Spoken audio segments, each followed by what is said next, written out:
12th year on the island, Linsey Corbin. Hello. So I think you just used the word that it somehow seems offensive. It's not meant to be offensive, but you're a legit veteran. Yeah, I feel like I'm a veteran now. I definitely have the most finishes of any pro in the field. I think male and female. Oh, really? Yeah. Yeah, right. Yeah. So yeah, this is my 12th time here, Wow. which is nuts. So you know what's what. Yeah, I definitely know what I'm getting into. Absolutely. So the word veteran can sound a bit offensive, but more offensive, I'm 37 and just had a kid. And I think if you're over 30, you're called geriatric if you're having a child over the age of 30. Oh, wow. Yeah, that's pretty offensive, isn't it? That's rough. Yeah, that is very, very rough. Okay, so moving right along. 12th time here. I don't even know where to start. I mean, what's the top thing that you've learned about this race?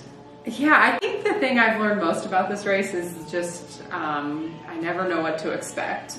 Like, I've come here super fit, confident, thinking like I'm gonna have the race of my life, and I've been totally humbled and left heartbroken. Yeah. And other years I've come in maybe injured or underdone or overtrained, and then really surprised myself and had some of my best races here. And so I think this year I'm just approaching the race of like, yeah, let's just go see what's possible. So for me, that actually is like what's been going through my head a lot is it's like, all right, exploring this idea of like, what is possible? What am I capable of?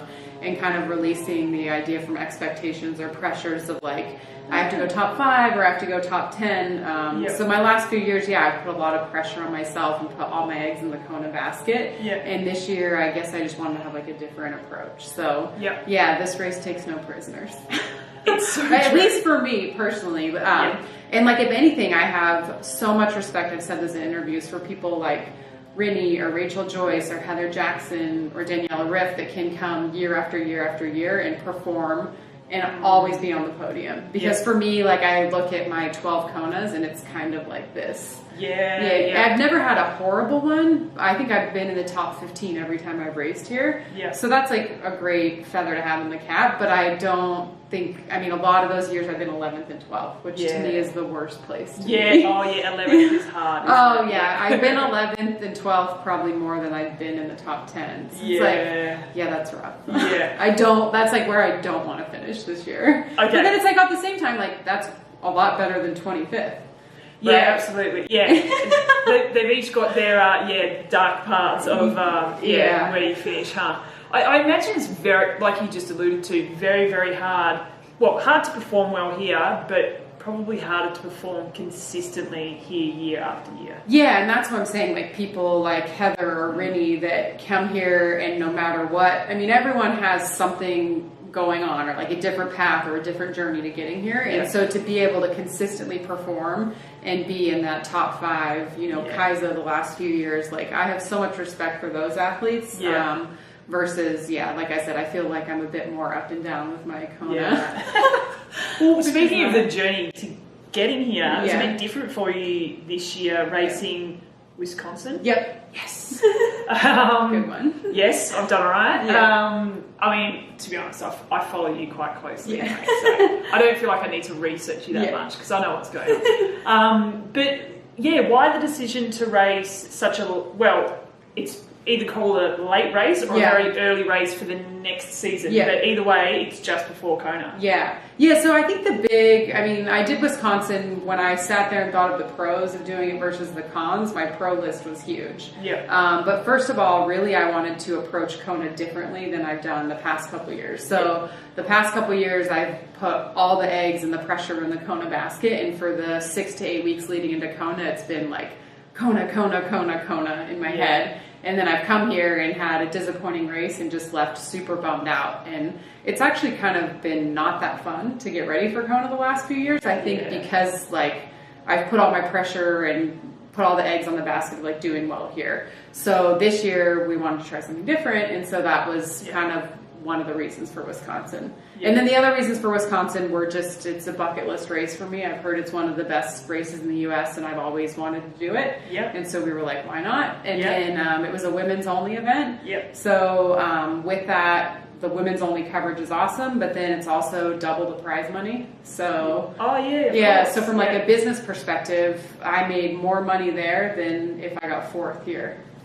So really? Yeah, by the time I did my bonuses and the prize money. Yeah, of course. Okay. So it was kind of like, well, just go do that. And then a bonus, like it wasn't the whole reason for doing it, but I qualified for Kona next year. Yeah. Which was that was bonus at the end of the day. And then the other thing is I changed some stuff on the bike this year. Yep. And I changed it in June, and I wanted to test it out before Kona. Yeah. And Trek Bikes, which is my long-term sponsor, is based in Wisconsin. And so that was another big thing. Tick. Yeah, so it kind of like, the only con that I found to racing there was like, okay, maybe it's a risk for Kona. Yeah. But how the race played out and how my preparation played out is it's like one of those dream scenarios. You always think in your head, like, okay, here's how I want it to happen, and it rarely happens that way. And it kind of just did. Like, I had a great bike. I didn't have a lot of pressure on the run, so I didn't have to bury myself on the run, and pulled up well and had a lot of fun with it. So yeah. Awesome. It's a little bit long way of answering. That's okay. I'm not here to talk. I'm happy to just listen to you. Yeah. So you said that you'd heard that Wisconsin was it was a bucket list. Yep. Did it meet your expectations in terms of the vibe of the event? Yeah, no, I loved it. We arrived early. Just we had a lot of wildfires and bad smoke and air quality at home, so we flew out to Wisconsin early, and just it was a super cool town, good vibe, and then the course totally suited my strengths as an athlete. It was a pretty hard bike course, and a little bit challenging of a run. It wasn't the hardest run I've done, but it definitely was not flat either. And like I said, the biggest thing was I wanted to test out some of the changes we made on the bike, like new bike fit, and I was curious, can you ride 112 miles, more aero, and then get off and run? And be able to run properly. Yep. And the only way for me to test that, like you can do it as much as you want in training, but to me it was like, let's test it in a race. Yeah, right. And that was kind of the good test. Yeah. And so I mean, sorry, keep going. No, go ahead. I was just going to say, so that was the key changes on the bike was about aerodynamics. Yeah, basically like the last year and a half, I've been cycling really well from a numbers perspective. Yeah. Like I've been putting out personal best power numbers, but then I've just been losing time at the front of the field. Yeah, and so after South Africa, I raced Susie Cheatham and Lucy, and I had like personal best power numbers there, and I still got out-biked by like 10 or 15 minutes. I don't even remember what it was. Yeah. Okay. And that really made me be like, okay, we need to look at some stuff. Something's going on here, because if you're pushing 210 watts for an Ironman and getting out-biked by that much, there has to be something else. So we looked at how my bike fit was, and then we also, I went to the velodrome. So you were able to test sort of real-time cycling versus like a wind tunnel. And then we tested my apparel, helmet, bike position, everything. Oh, wow. And overhauled all of it. Yeah, right. Which is like kind of risky to be like, let's try something different. But at the same time, I knew like it wasn't adding up that I was putting out these power numbers and still getting out biked by that much. And so we found out that I was not in the most aerodynamic apparel, and I wasn't using an aero helmet, and my bike position was a bit like a sail. Oh, really? Oh, wow. So, we changed all of that, and then... and when you say we, are you working with Jessie on this? I should say, it's obviously a team, but it was me that's directing the ship. But so like me, as in Jessie, my coach, Chris, my husband, Jim was the one who did the testing at Jim at Aero Sports at the velodrome, and then Trek came out and helped as well. It takes a whole team. It's the whole village team. Yeah, exactly. But I'm the one, ultimately the one making the decisions. So yeah. Well, I guess it's obviously a risky move to make all those changes, but at being a veteran, at one point you got to make changes, right? Otherwise things are stale, and So, and I think actually like one of my personality traits that's good and bad is I'm super stubborn and hard-headed, and I don't know what that's like at all. Exactly. Nobody knows what that's like. But to a fault, like that was probably hurting me as a cyclist, because like years ago when I came to the sport, I was one of the top cyclists. Yeah. And I was doing so well. And so to me, it was like, well, why do I want to change? Like I am hard at adapting to change because it's like, I know it works for me and I know what I've been doing. And so I didn't really want to start riding in an aero helmet. Like it's hot, it's not comfortable. I didn't want to look at changing my bike position because what if it doesn't work? And so that was a big thing, is like I had to just check my ego at the door. And like even Mark from Trek, when we went out to the velodrome, was like, you have to be open to what they're going to tell you. Yeah, okay. You know, so I think like, and it's good when I'm in a race situation, being stubborn, is it's like, I don't give up, I'm hard-headed, like I will grit my teeth till the bitter end. Yeah. But then other situations like changing a bike fit or even like changing how I train coming into this race. Like, you know, normally it's like, well, I've been doing the same thing and why would I want to change it? And I don't know if that makes sense. But no, absolutely. Yeah. And then you've got people who, you know, I think it was Craig Alexander who once said it to me, I don't know when, but you know, someone might win Kona and they've dialed in how to win, and then all of a sudden go change everything, and then wonder why it doesn't work the next year. So it's such a balancing act, and I imagine that could be a real mind screw. Yeah, I know the word. Mine reminds with duck. Well, why did I say it? This is my video. I can say whatever I want. Just insert a bleep. Okay, well, that all sounds super positive, and Wisconsin sounds like it was definitely the right decision. Recovery-wise from that race and then leading into here, how's that all? Yeah, I mean, ultimately, I'm going to find out next Saturday. Absolutely. But I actually feel like I pulled up really well. And actually, after South Africa, I approached Jesse, my coach, and was like, I have this idea, like, I really want to do this. And at first he said no.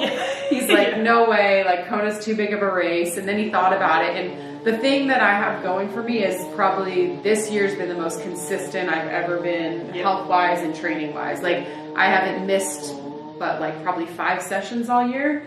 And so I felt really durable going into Wisconsin. And Jesse basically was like, you can't miss any training. You have to like stay on the strength program. You have to be bomb proof because you want to go into Wisconsin and come out of it like strong and healthy and vibrant. Like if you go into Wisconsin and you're wasted or you're injured, like it's not going to work well for Kona. So I'm in a position this year where I'm healthy. I don't take that for granted at all. And so that was, I think that helped the recovery as well. And the yarn guys here. Oh man. Okay, so we're going to wrap this up, but we've got a question from one of our viewers. Oh, nice. From our players at home. Ooh. This is from Amy Langhans. I know her. Oh, do you? Yeah. All right, there you go. Hi, Amy. If you were to do a race as a team, who would be on your team and what part would each of you do? Oh, man. It's a good one. These questions are great. Yeah, that is good. Yeah. Well, right off the bat, I would pick a very fast swimmer.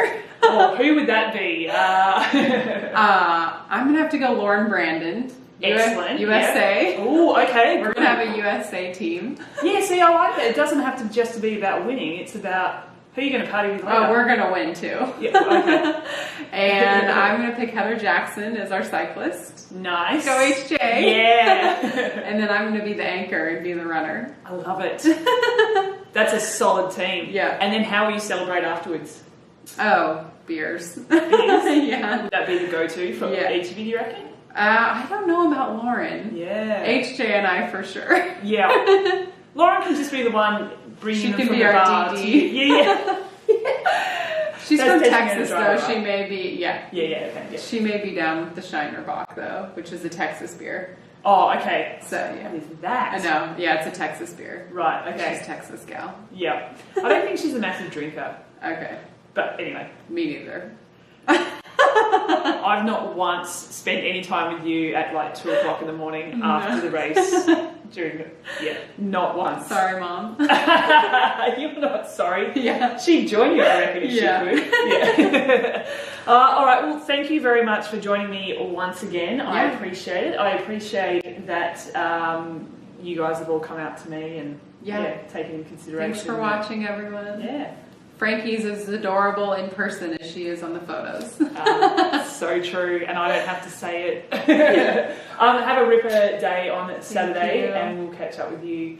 Maybe, I have to have at least one beer with you after the race. For sure. See if we can work the it. pool, the King Cam pool bar is usually where it's at. Oh, like literally after the race. Have you ever been there? Yeah. But I was like talking the day after the after. Yeah. You're like straight up. Usually I go like right to the pool bar. Yeah, I had a beer with you last year. I think you just bought me a beer last year. Yeah, probably. Yeah.